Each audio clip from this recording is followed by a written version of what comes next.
दोस्तों स्वागत है एक बार फिर से योगेंद्र टाइम्स पर। मैं योगेंद्र तिवारी आज आपके बीच में क्विज लेकर आया हूं हिस्ट्री की, और इस क्विज के बारे में हम एक एक करके क्वेश्चन को सॉल्व करेंगे और ऑप्शन को देखते चलेंगे। ये जो भी सेशन चल रहे हैं इतिहास से संबंधित, भविष्य में आपको जल्दी ही पॉलिटी और साथ ही साथ हम टेट सीटेट की भी एक क्विज चला रहे हैं, जिसपे एक क्विज आपको मिल चुकी होगी 30 क्वेश्चंस की वहाँ पे, और जल्दी ही उस पर अन्य क्वेश्चंस की भी क्विज मिलेगी। तो जिस भी विषय से संबंधित है, जिस भी विषय पे आपको जानकारी चाहिए, जैसे टेट, सुपर टेट या एस टेट के साथ बच्चे जो भी हैं उनके लिए वो क्विज महत्वपूर्ण होगी। और साथ ही साथ जिन बच्चों का, जिन लोगों का, जिन दोस्तों का पीसीएस का पेपर है, समीक्षा अधिकारी का पेपर है, यूपी जीआईसी का पेपर है, खास करके उनके लिए जिनका हिस्ट्री ऑप्शनल है, उसमें पीजीटी का पेपर है जो कि अगस्त में ही प्रस्तावित है, और इनसे संबंधित जो भी परीक्षाएं हैं, वनडे का जो भी एग्जाम्स है, यूपीएसआई है, सीजीएल का अगर वो एग्ज़ाम दे रहे हैं, या आगे चल के लेखपाल की वैकेंसी रहेंगी जहाँ पे जीएस के क्वेश्चन सेगमेंट के तहत इस तरीके के प्रश्न पूछे जाते हैं, तो ऐसे सभी दोस्तों के लिए ये क्विज का जो सेशन है सबसे ज़्यादा महत्वपूर्ण होने वाला है। तो आइए शुरू करते हैं आज के सेशन को। पहला क्वेश्चन है, अभिनव भारत नामक अंग्रेज विरोधी संगठन की स्थापना किसने की थी? 50 बार इस तरीके के प्रश्न पूछे गए कि अभिनव भारत की स्थापना किसने की थी। और पीसीएस में मैं लगातार आपको दावे के साथ कह रहा हूँ कि पिछले अगर 10 साल के प्रश्न पत्र को आप निकालेंगे तो आप देखेंगे लगभग हर दूसरे तीसरे प्रश्न पत्र में इस तरीके का प्रश्न आता रहता है। अभिनव भारत नामक अंग्रेज विरोधी संगठन की स्थापना किसने की थी? ऑप्शन ए है B D Savarkar, option B है C R Das, option C है सरदार भगत सिंह, ऑप्शन डी है आर जी भंडारकर। तो अभिनव भारत की स्थापना बी डी सावरकर ने की थी, विनायक दामोदर सावरकर ने 1904 में। इसको याद रखिएगा, इनका एक संगठन था मित्र मेला, 1899 में उसकी स्थापना हुई थी, और उसी को कन्वर्ट करके इन्होंने भूमिगत संगठन था, अर्थात अंडरग्राउंड संगठन थे जिनके बारे में अंग्रेजों को कम जानकारी थी, इसीलिए ये ज़्यादा संगठन एक्टिव रहे हैं अपने समय में, और इनसे इसी कारण से प्रश्नों को यहाँ से उठाया जाता है। इसको याद रखिएगा। एक चीज़ और आपको बताते चलें, जो भी प्रश्न इस क्विज में शामिल किए जाते हैं वो सारे प्रश्न किसी न किसी परीक्षा में आए हुए रहते हैं। आगे बढ़ते हैं अगले प्रश्न की तरफ। क्वेश्चन है, किसने मोहम्मद अली जिन्ना को हिंदू मुस्लिम एकता का दूत कहा है? आप उठाइए प्रीवियस ईयर का क्वेश्चन, आप देखिए कितनी बार प्रश्न पूछा गया है। ऑप्शन ए है सरोजनी नायडू, ऑप्शन बी है राजकुमारी अमृत कौर, ऑप्शन सी है सरदार भगत सिंह, ऑप्शन डी है एनी बेसेंट। हिंदू मुस्लिम एकता का दूत कौन कह रहा है? ये कहा जा रहा है सरोजनी नायडू के द्वारा। कब कहा जा रहा है? 1916 में, जब कांग्रेस और मुस्लिम लीग का संयुक्त अधिवेशन हो रहा है लखनऊ में। इस बात को याद रखिएगा। और इस अधिवेशन में महत्वपूर्ण भूमिका जो निभाई थी वो बाल गंगाधर तिलक ने निभाई थी, इस बात को भी याद रखिएगा। आगे बढ़ते हैं। क्वेश्चन है, सूरत की फूट के बाद कांग्रेस किसके हाथ में आ गई? क्वेश्चन सामान्य सा है, परंतु अगर कॉन्सेप्ट इस चीज के पीछे थोड़ा सा आपको बता दें, पहले ऑप्शन देख लेते हैं। ऑप्शन ए है गरम दल वालों के, ऑप्शन बी है नरम दल वालों के, ऑप्शन सी है उग्रवादियों के, ऑप्शन डी है इनमें से कोई नहीं। याद रखिएगा, जो कांग्रेस नियंत्रण में गई वो गई नरम दल वालों के हाथ में। क्यों? लड़ाई क्यों थी? गरम दल वाले कह रहे थे कि 1907 में जो कि सूरत में अधिवेशन हो रहा है, उस अधिवेशन की अध्यक्षता लाला लाजपत राय करेंगे, जिन्हें हम पंजाब केसरी कहते हैं। नरम दल वाले कहे हम मानेंगे ही नहीं।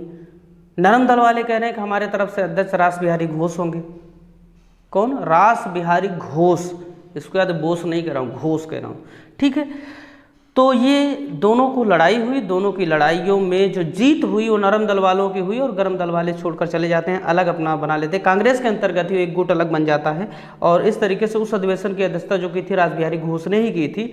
तो इसको भी आप थोड़ा सा याद रखिएगा कि सूरत की घटना के बाद जो 1907 में हुई, नरम दल वालों का नियंत्रण हो गया। परंतु 1907 के बाद जब 1915 के आसपास, तो गरम दल वालों ने पूछा क्या पाए, इतने दिन से अध्यक्षता तो कर रहे हो। तो गरम दल वाले बोले कि इतने दिन से आप अध्यक्षता तो कर रहे हैं कि बंगाल भी बट गया, और इस तरीके की घटनाएं भी हो रही हैं, सांप्रदायिकता भी भारत में बढ़ रही है, तमाम तरीके के अन्य समस्याएं भी बढ़ रही हैं, और लगातार हमारे क्रांतिकारियों को मारा पीटा जा रहा है, उनके ऊपर विभिन्न प्रकार के षड्यंत्रों को रचा जा रहा है। आपने क्या पाया? तो वही चल के दोनों लोग 1916 में मुस्लिम लीग के साथ नरम दल और गरम दल, 3 लोग मिलते हैं लखनऊ के अधिवेशन में। आगे बढ़ते हैं। क्वेश्चन है, राजनीतिक स्वतंत्रता राष्ट्र की प्राणवायु है। महत्वपूर्ण कथन है। किसका कथन है पूछ रहे हैं? Option A Motilal Nehru, option B Arvind Ghosh, option C Mahatma Gandhi, option D Vyomesh Chandra Banerjee. याद रखिएगा अरविंद घोष का यह कथन है कि राजनीतिक स्वतंत्रता राष्ट्र की प्राणवायु है, अर्थात अगर राजनीतिक रूप से हम स्वतंत्र नहीं हैं तो हमारी स्वतंत्रता का कोई मतलब नहीं है। जैसे जब भी कोई सत्तासीन राजनीतिक दल लोगों पर या अन्य विपक्षी पार्टियों पर नियंत्रण स्थापित करता, बोलने नहीं देता है, कार्रवाई कर देता है पुलिस के द्वारा, इस तरीके के तमाम जुडिशियरी एक्टिविटीज़ के द्वारा, तो होता क्या है कि इस तरीके के तब कथन को आगे बढ़ाया जाता है कि हमारे यहाँ इसीलिए लड़ाई लड़ी गई थी कि हम क्या करेंगे, राजनीतिक स्वतंत्रता अपने यहाँ जिंदा रखेंगे। आगे बढ़ते हैं। क्वेश्चन है गदर पार्टी की स्थापना कब हुई थी? ऑप्शन ए 1907 में, ऑप्शन बी 1913 में, ऑप्शन सी 1917 में, ऑप्शन डी 1929 में। तो याद रखिएगा गदर पार्टी की स्थापना 1913 में की जा रही है। ये अमेरिका का एक शहर है सैन फ्रांसिस्को, जिसे सिटी ऑफ गोल्डन गेट के नाम से जाना जाता है, स्वर्णिम द्वार का शहर हिंदी में बोले तो, और 50 बार इस तरीके के प्रश्न आए हुए हैं विभिन्न परीक्षाओं में। तो गदर पार्टी की स्थापना लाला हरदयाल द्वारा 1913 में सैन फ्रांसिस्को में, जो कि अमेरिका का एक शहर है जिसे सिटी ऑफ गोल्डन गेट के नाम से जाना जाता है। इसका मुख्य उद्देश्य था कि जो उत्तरी अमेरिका महाद्वीप के पश्चिमी तट पर बसे हुए प्रवासी हैं जो कि पंजाब आदि क्षेत्रों से गए हुए हैं, वहां पर उन्हें इकट्ठा करके भारत की स्वतंत्रता के पक्ष में आंदोलन चलाया जाए। इससे होगा ये कि विदेशी तौर पर हमें सहानुभूति मिलेगी और अमेरिकी सरकार अगर इस मामले में हस्तक्षेप कर देगी तो बहुत बड़ी बात हो जाएगी उस समय के हिसाब से। तो इसीलिए ये आंदोलन वहाँ पर चलाया गया था सैन फ्रांसिस्को में लाला हरदयाल द्वारा। क्वेश्चन है किसने ऑल इंडिया मुस्लिम लीग की स्थापना की थी? ऑल इंडिया मुस्लिम लीग पूछ रहा है। Option A Syed Ahmad Khan, option B Nawab Salimullah Khan, option C Mohammad Iqbal, option D इनमें से कोई नहीं। ऑप्शन बी इसका सही उत्तर होगा, सलीमुल्लाह ने इसकी स्थापना की थी, जो ढाका के थे, और इन्होंने ऑल इंडिया मुस्लिम लीग की स्थापना की थी। बाद में इसमें जिन्ना प्रमुख नेता के रूप में शामिल होते। मोहम्मद इकबाल ने इनकलाब जिंदाबाद का नारा दिया था। आगे बढ़ते हैं। क्वेश्चन है किस भारतीय आंदोलन का शीर्ष गीत बना वंदे मातरम? स्वदेशी आंदोलन, असहयोग आंदोलन, चंपारण आंदोलन, इनमें से कोई नहीं। याद रखिएगा जो गीत है वंदे मातरम, जो कि बंकिम चंद्र चटर्जी के आनंद मठ नामक ग्रंथ से लिया गया है, तो वो जो मुख्य रूप से हिस्सा बना वो स्वदेशी आंदोलन के दौरान बना।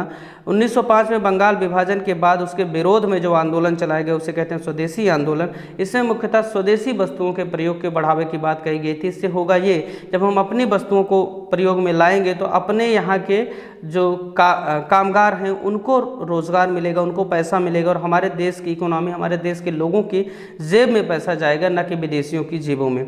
आज के दौर में हम पश्चिमीकरण के इतने शिकार हो गए कि हर एक चीज़ हम, इसीलिए जैसे रेडी पटली वाले जो हमारे भाई हैं, जो भी इस तरीके के आप देखते हैं कि सब्जी बेच रहा है कोई व्यक्ति, मोची है, या इस तरीके के जो भी लोग हैं जो भी सामान बेचते हैं, हम उनके सामानों को ना खरीद कर जो प्रोफेशनल्स हैं उनके सामानों को ज़्यादा प्रेफरेंस देते हैं। सामान्य सी बात है, परंतु कोशिश करें ऐसे लोगों को भी प्रेफरेंस में रखें, क्योंकि आपके 10, 5, 20, 50 रुपए से ही उनके घर का चूल्हा जलता है। तो इसी चीज़ को बढ़ावा देने के लिए स्वदेशी आंदोलन चलाया गया था, और आज भी कहीं न कहीं हम स्वदेशी के प्रति इतने जागरूक नहीं हैं। आप देखेंगे अभी तक तो हम कोलगेट किया करते थे, आज तो पतंजलि का आया है ना। बहरहाल उसका अलग एस्पेक्ट है, लेकिन स्वदेशी को हमेशा बढ़ावा देते रहना चाहिए, और ये वंदे मातरम गीत इसी में आया था। आगे बढ़ते हैं। क्वेश्चन निम्नलिखित में से किसे भारतीय अशांति के जनक के रूप में जाना जाता है? Option A Mahatma Gandhi, option B Dadabhai Naoroji, option C Bal Gangadhar Tilak, option D A O. Hume. याद रखिएगा भारतीय अशांति का जनक 50 बार मैंने बताया, अभी तक जितनी बार मैंने सेशन किया जहाँ भी आ रहा होगा इस बात को मैंने बताया कि भारतीय अशांति का जनक कहा जाता है बाल गंगाधर तिलक को। इसको याद रखिएगा, बहुत महत्वपूर्ण है। वैलेंटाइन सिरोल ने एक किताब लिखी थी इंडियन अनरेस्ट, उस किताब में 2 महत्वपूर्ण बातें कही गई थी। एक कहा गया था कि भारतीय अशांति के जो जनक हैं वो बाल गंगाधर तिलक हैं, और दूसरी बात यह कहा गया था कि भारतीय अशांति के जो परिणाम हैं वो अरविंद घोष है। दोनों को आप याद रखिएगा, मैं दोनों को हर बार बताता हूँ। क्यों? क्योंकि आपका दिमाग मैपिंग पे काम करता है। जब जो 2 इन्फॉर्मेशन एक ही तरह की आप एक ही बार में आप कलेक्ट करते हैं तो वो इन्फॉर्मेशन आपके दिमाग में लंबे समय तक बनी रहती है। जैसे आप आधी कोई चीज़ पढ़ लें तो आधी चीज़ आपको हमेशा मिसगाइड करती है। आगे बढ़ते हैं। क्वेश्चन है लाल बाल पाल त्रिगुट का कौन व्यक्ति भारतीय राष्ट्रीय कांग्रेस का अध्यक्ष हुआ? लाल मतलब लाला लाजपत राय, बाल मतलब बाल गंगाधर तिलक, पाल मतलब बिपिन चंद्र पाल। ऑप्शन ए है बिपिन चंद्र पाल, ऑप्शन बी है बाल गंगाधर तिलक, ऑप्शन सी है लाला लाजपत राय, ऑप्शन डी है इनमें से कोई नहीं। तो ये दोनों जो शुरू के हैं बिपिन चंद्र पाल और बाल गंगाधर तिलक, दोनों कभी नहीं अध्यक्ष बने, जबकि लाला लाजपत राय बने थे। याद रखिएगा, इस प्रश्न को पीसीएस में कई बार पूछा है कि कौन सा ऐसा निम्नलिखित में से व्यक्ति है जो कांग्रेस का कभी अध्यक्ष नहीं बन सका। याद रखिएगा, उसमें बाल गंगाधर तिलक ही ऑप्शन में देता है। बाल गंगाधर तिलक कभी अध्यक्ष नहीं बन सके। बड़े नेतृत्व में अगर बात करें, बिपिन चंद्र पाल और बाल गंगाधर तिलक में बहुत अंतर है। बाल गंगाधर तिलक बहुत बड़े स्तर के नेता उस समय हो चुके थे अपने समय में, हालांकि सबका अपना योगदान है, कोई छोटा बड़ा नहीं है। आगे बढ़ते हैं। सिंधु सभ्यता का पत्तन नगर कौन सा था? Option A Lothal, option B Kalibangan, option C Ropar, option D इनमें से कोई नहीं। तो सिंधु सभ्यता का पत्तन नगर 50 तरीके की परीक्षाओं में 50 बार इस तरीके के प्रश्न आते रहते हैं। पत्तन नगर अर्थात पोर्ट, जहाँ पे जहाज आके रुकते हैं, पानी के जहाज। तो व्यापार प्रधान व्यवस्था थी हड़प्पा सभ्यता में। तो हड़प्पा सभ्यता या उसी को कहते हैं सिंधु सभ्यता, इसका पत्तन नगर लोथल था, जो कि गुजरात में भोगवा नदी के तट पर उस समय स्थित था। याद रखिएगा, लोथल। क्वेश्चन है, जो चित्रकला के शत्रु हैं मैं उनका शत्रु हूँ, किसका कथन है? Option A Jahangir, option B Aurangzeb, option C Shahjahan, option D Akbar. अब इस प्रश्न का सामान्य सा उत्तर, जब आप मुगल सल्तनत पढ़ेंगे तो वहाँ एक चीज़ आती है कि चित्रकला का प्रेमी कौन है? जहांगीर। इस तरीके से इस प्रश्न का उत्तर ऑप्शन ए होगा। जहांगीर ने इस कथन को कहा है, जो चित्रकला के शत्रु हैं मैं उनका शत्रु हूँ। आगे बढ़ते हैं। अगला प्रश्न है, मेवाड़ से युद्ध तथा चित्तौड़ की संधि किसके शासनकाल में हुई थी? Option A Aurangzeb, option B Akbar, option C Jahangir, option D Shahjahan. इस प्रश्न का सही उत्तर दोस्तों ऑप्शन सी होगा। जहांगीर के समय में मेवाड़ और चित्तौड़ से संबंधित घटनाएं घटित हुई थी। तो महत्वपूर्ण प्रश्न है। आपको अगर आप अनसॉल्व्ड देखे हैं या पेपर्स दे रहे हैं तो आपको पता चल रहा होगा कि ये क्वेश्चंस कितने महत्वपूर्ण हैं, और यही वो क्वेश्चन है जिनको आप गलत करके परीक्षाओं से बाहर होते हैं। निम्नलिखित में से किस शासक का काल संगमरमर का काल कहा जाता है? Option A Aurangzeb, option B Jahangir, option C Shahjahan, option D इनमें से कोई नहीं। तो इस प्रश्न का सही उत्तर ऑप्शन सी होगा। शाहजहां के काल को संगमरमर का काल कहा जाता है। याद रखिएगा, शाहजहां के काल में आप देखिए एक नई शैली आ रही है, इसे पितृदुरा शैली कहते हैं। पितृदुरा शैली में होता क्या है, जैसे दीवार बनाई गई तो दीवार पे जो धातुएं हैं जैसे सोना चांदी, मुख्यतः चांदी को जो है गढ़ दिया जाता है, उसमें मढ़ दिया जाता है, लगा दिया जाता है विभिन्न डिजाइंस में, जिनसे उसकी खूबसूरती बढ़ जाती है। जैसे पहले राजा महाराजाओं के समय हुआ करता था, उसी तरीके से बाद में आम तौर पे होने लगा, और इससे राजकोष को भारी नुकसान पहुंचा। इस बात को भी हम नकार नहीं सकते। आगे बढ़ते हैं। क्वेश्चन है, किस मध्यकालीन शासकीय शासक भारतीय शासक ने पट्टा एवं कबूलियत प्रथा को शुरू किया था? Option A Sher Shah, option B Mohammad bin Tughlaq, option C Akbar, option D Alauddin Khilji. तो इस प्रश्न का पट्टा एवं कबूलियत प्रथा का शुभारंभ शेर शाह ने किया था। इसको याद रखिएगा, जो कि अब पहला अफगान शासक था। महत्वपूर्ण है, शेर शाह के जीवन से आप बहुत ज़्यादा प्रेरणा ले सकते हैं। बिहार के सरसा नामक स्थान पर इसका मकबरा है, और शेर शाह इसका नाम था ही। ग्रैंड ट्रंक रोड, जिसे जीटी रोड के नाम से आप जानते हैं, उसका निर्माण मरम्मत इसके शासनकाल में हुई थी। इसको याद रखिएगा, जिसे आज हम NH1 और NH2 के नाम से जानते हैं, जो कि अमृतसर से लेकर कोलकाता तक विस्तारित है। आगे बढ़ते हैं। क्वेश्चन है, राजपूताना के निम्न राज्यों में से किस एक ने अकबर की संप्रभुता स्वीकार नहीं की थी? Option A Amer, option B Bikaner, option C Marwar, option D Mewar. तो इस प्रश्न का सही उत्तर दोस्तों ऑप्शन डी होगा, मेवाड़। मेवाड़ के शासक महाराणा प्रताप हुआ करते थे। बाद में उनके पुत्र अमर सिंह ने हालांकि संधि कर ली, बाद में संधि हो गई, परंतु शुरुआती दिनों में आप देखेंगे तो अकबर और महाराणा प्रताप के बीच बहुत ज़्यादा इस तरीके के जंगी हालत बनी रही, और दोनों ने एक दूसरे को स्वीकार नहीं किया।